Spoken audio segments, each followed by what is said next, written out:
Well, hello, traders and investors. My name is Roger Scott. I'm the founder and head trader of Wealth Press. I hope everybody's doing great. Today is October 30th. It's a Friday.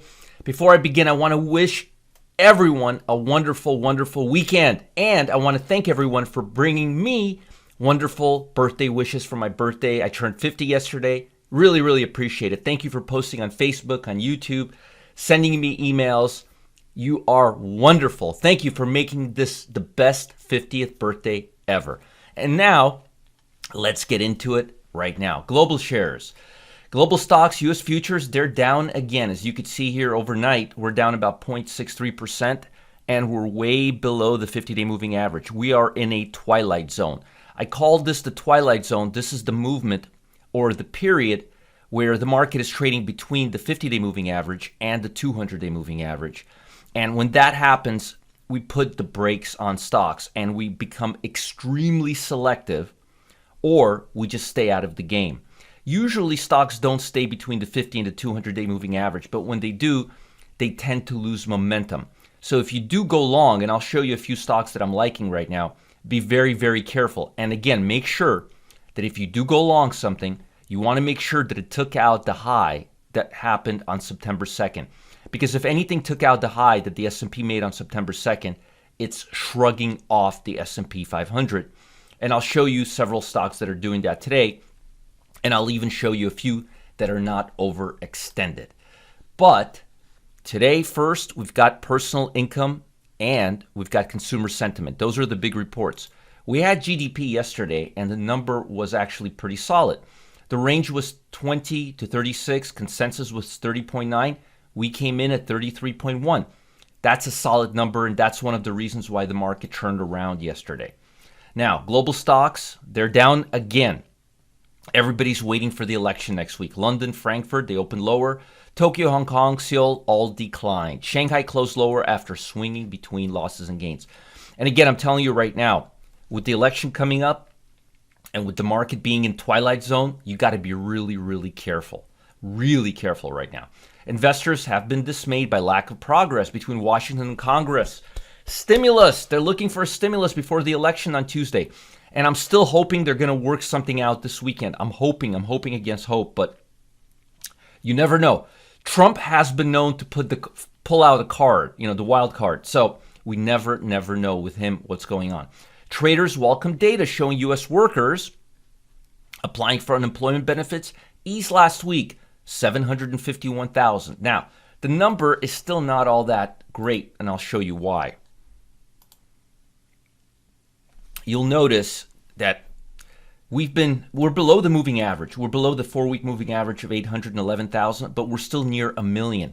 We've been around 1,900,000, 800,000, 750,000 for 7 months now. So it is getting lower, but it's getting lower really slowly, and that's a major, major concern. Now, and that's what we're talking about here. That was down from previous weeks, 791,000, and better than expected. But again, it's better than expected, but we've been expecting really bad news for a while. And it's just staying at these levels, and it's not breaking below 500,000, which is what it really needs to do. Washington, Pelosi. Why do I have to read her name in the morning? Sent a letter to Mnuchin listing topics in their stimulus discussions, which is she's waiting for a reply. They included benefits for laid-off workers and measures for COVID-19 testing. I'm not holding my breath, but I'm hoping we're going to have something before Tuesday, because that's going to do a lot for the stock market, and it's going to do a lot for President Trump.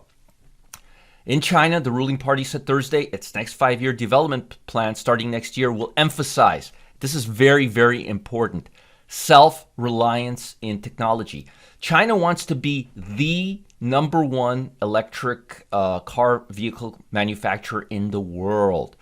The party gave no details, but aid to technology developers could help China maker of smartphones, other products that face possible difficulty in obtaining U.S. companies after the Trump administration imposed export restrictions in a fight over security spying and Beijing development plans.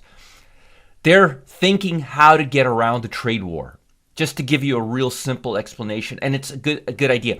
One way that they're doing it, they're moving a lot of companies away from China and into Vietnam.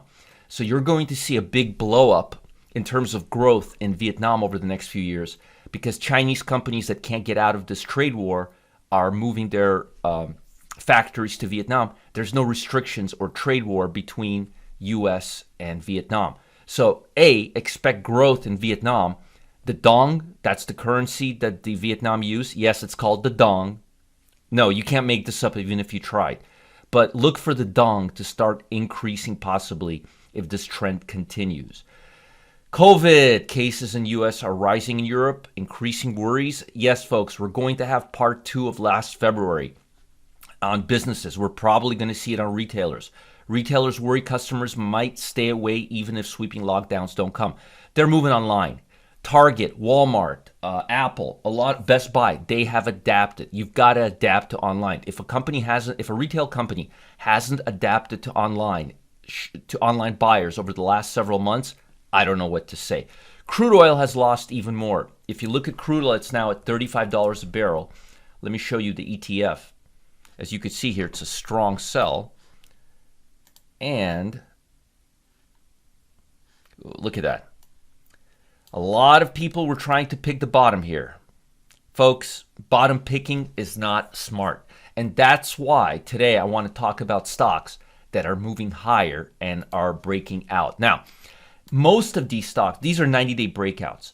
We only care about stocks that took out the September 2nd high, which obviously 90-day breakouts did, because by definition, they wouldn't be the highest high in the last 90 days if they couldn't take out the September 2nd high, because September 2nd did not happen more than 90 days ago. It happened less than 90 days ago.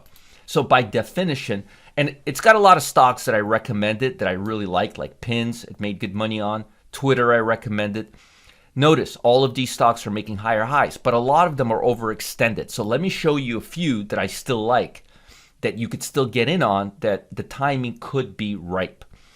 Twitter, possibly, but you've got too much of a gamble if President Trump loses, because that's a big Trump stock. I want to just kind of go over a few. ADP looks good. It gapped up, but now it looks like it's congesting around this area, and it hasn't started filling the low yet. So I like it. I like it if it takes out the high of the last 2 days, and if it starts filling in the gap, you get out. So ADP looks pretty good right now. Again, I like a lot of these stocks, but look at this. It's overextended. It needs to enter a congestion period before going long, even a little one. So all of these look great, but they're extended, except for this one. I like ADP. Stitch Fix too. Look at that. Too much of a vertical trend. I want to see some horizontal. Let's see some Southern Copper. I like this. See this? This is a congestion.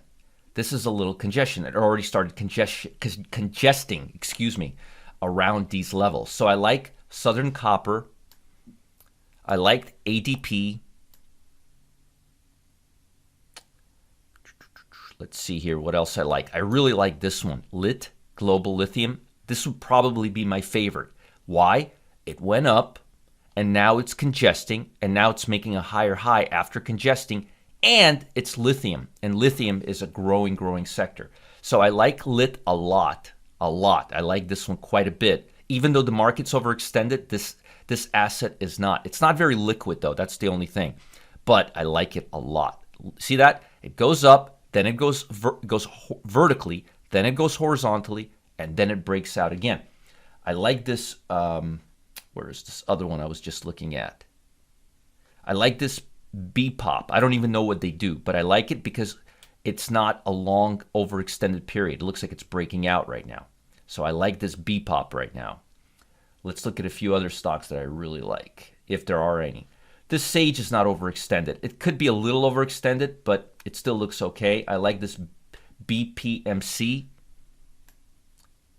And I like Kodiak Science. I like this right now. And this one looks good. BioLife Solutions. This looks good. So out of the two here, out of the 39 stocks or assets, my favorite ones are, let me show you what it is. My favorite is this LIT, L-I-T, and this BLFS, BioLife Solutions. I like these a lot. Again, notice we go up, then we go horizontally, and now we're breaking up. I want to see some basing. See, like this Sage, the reason I like the Sage is because volatility hasn't extended and we haven't gapped up and we could see another up. So I like the Sage. Basically, I want to see stocks that have not been overextended. This MRTX looks pretty good. Could be a little overextended. WB looks good. But out of all of these, my favorite is LIT, L-I-T, and BLFS because they have gone for a long extended period sideways and now they're breaking out. Now, folks, I know it's Friday. I've got something really, really important for you. The stock market is on pins and needles as investors wait to see who wins the upcoming election, right? The presidential election is the factor right now. And that's why you need a rainy day fund that you can tap into, especially if stocks go into a free fall once the votes have been counted. And we don't know if that's going to happen on the 3rd either. And don't wait until the 3rd to build your election protection plan, because by the 3rd, it's going to be too late. Start earning extra income today. Safeguard your portfolio. No matter what happens in the election, you need to be safe. Follow the link below. Learn how you can get started today. Folks, again, don't start till November 3rd or 4th to start planning your post-retirement election plans. Do it now. Get into it. Learn how you can make money in the market regardless of what's happening. You need this rainy day fund that you can tap into. This is big, big, big, big. And again, don't wait till November 3rd to start building your election protection plan. This is the start to do it. I just told you 2 stocks, BLFS and LIT. I like these 2 quite a bit. You guys have a wonderful weekend. Thanks for all the birthday wishes again, and I'll talk to you guys Monday morning. Bye.